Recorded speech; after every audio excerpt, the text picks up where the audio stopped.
নমস্কাৰ বাইদেউসকল, এমটেক অসমলৈ আপোনালোকক স্বাগতম জনাইছোঁ। বাইদেউসকল, আজিৰ ভিডিঅ'টো আপোনালোকৰ কাৰণে অত্যন্ত ইম্পৰ্টেণ্ট আৰু গুৰুত্বপূৰ্ণ।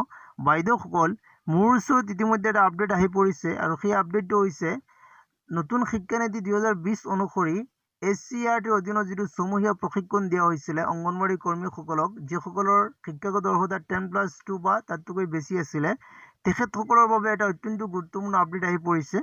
চ' আপডেটটো কি হয় আপোনালোকে সেই বিষয়ে জানিবলৈ হ'লে ভিডিঅ'টো আপোনালোকে শেষলৈকে চাব লাগিব। চ' আশা কৰিছোঁ আপোনালোকে ভিডিঅ'টো সম্পূৰ্ণকৈ শেষলৈকে চাব।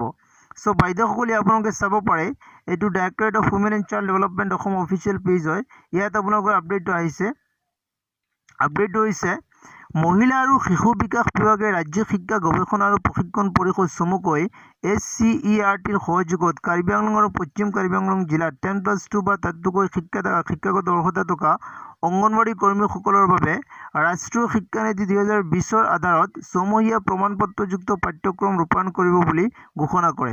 শেহতীয়াকৈ মহিলা আৰু শিশু বিকাশ সঞ্চালকালয়ৰ বিষয়াসকলে কাৰ্বি আংলং স্বায়ত্তশাসিত পৰিষদৰ সচিবৰ লগতে কাৰ্বি আংলঙৰ মাণ্ডলিক কাৰ্যক্ৰম বিষয়া, শিশু উন্নয়ন প্ৰকল্প বিষয়া আৰু মুখ্য সেৱিকাসকলৰ সৈতে এক বৈঠকত মিলিত হয় আৰু জিলা পৰ্যায়ত ইয়াৰ ৰূপায়ণৰ বিষয়ে আলোচনা কৰে।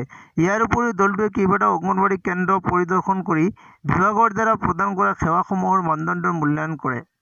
চ' বাইদেউসকলে আপোনালোকে দেখিবলৈ পাইছে, চৰকাৰে ইতিমধ্যে কাৰ্বি আংলং জিলাতো এইটো যিটো ছমহীয়া প্ৰশিক্ষণ হয়, প্ৰমাণপত্ৰযুক্ত প্ৰশিক্ষণ, সেই প্ৰশিক্ষণ ইতিমধ্যে কাৰ্বি আংলং জিলাতো প্ৰদানৰ কাম আৰম্ভ কৰিছে।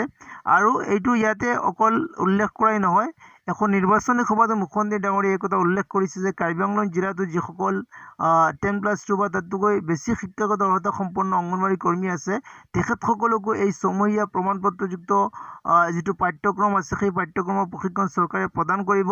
চ' বাইদেউসকলে যিহেতু মুখ্যমন্ত্ৰী ডাঙৰীয়াই নিৰ্বাচনী সভাতো এই বিষয়ে উল্লেখ কৰিছে, গতিকে আমি এটা আশা কৰিব পাৰি যে চৰকাৰে অনাগত দিনত অতি সোনকালে অংগনবাড়ী কেন্দ্ৰসমূহ প্ৰাথমিক বিদ্যালয়ৰ সৈতে একত্ৰীকৰণ কৰি যিটো দিহা, সেই দিহাটো চৰকাৰে অতি সোনকালে এই বিষয়ে সিদ্ধান্ত গ্ৰহণ কৰিব আৰু অতি সোনকালে চৰকাৰে এই একত্ৰীকৰণৰ কাম কাজ আৰম্ভ কৰিব, যিহেতু মুখ্যমন্ত্ৰী ডাঙৰীয়াই এই কথা নিৰ্বাচনী সভাত উল্লেখ কৰিছে আৰু কাৰ্বি আংলং জিলাতো ইতিমধ্যে এই প্ৰশিক্ষণৰ কাম কাজ চৰকাৰে আৰম্ভ কৰিছে। চ' বাইদেউসকল, আমি আশা কৰিব পাৰি যে চৰকাৰে অতি সোনকালে একত্ৰীকৰণৰ কাম আৰম্ভ কৰিব।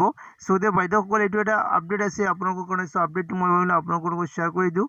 আপোনালোকৰ দিন শুভ হওক। জয় অসম।